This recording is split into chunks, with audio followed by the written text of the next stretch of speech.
was election night 2000, and everything seemed to be going as planned. In New York, Al Gore is our projected winner. The Garden State is green for Gore. We project that Mr. Gore is the winner in Delaware. This state has voted with the winner in Excuse me 1 second. I'm so sorry to interrupt you. Mike, you know I wouldn't do this if it weren't big. Florida goes for Al Gore. CNN announces that we call Florida in the Al Gore column. Then something called the Fox News Channel called the election in favor of the other guy. Gotta interrupt you. Fox News now projects George W. Bush the winner in Florida, and thus it appears the winner of the presidency of the United States. All of a sudden, the other network said, hey, if Fox said it, it must be true. All of us at the networks made a mistake and projected Florida in the Al Gore column. It was our mistake. Now, what most people don't know is that the man who was in charge of the decision desk at Fox that night, the man who called it for Bush, was none other than Bush's first cousin, John Ellis.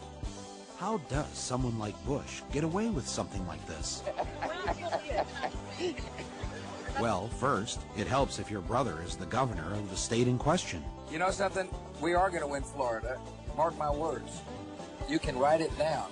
Second, make sure the chairman of your campaign is also the vote-counting woman, and that her state has hired a company that's going to knock voters off the rolls who aren't likely to vote for you.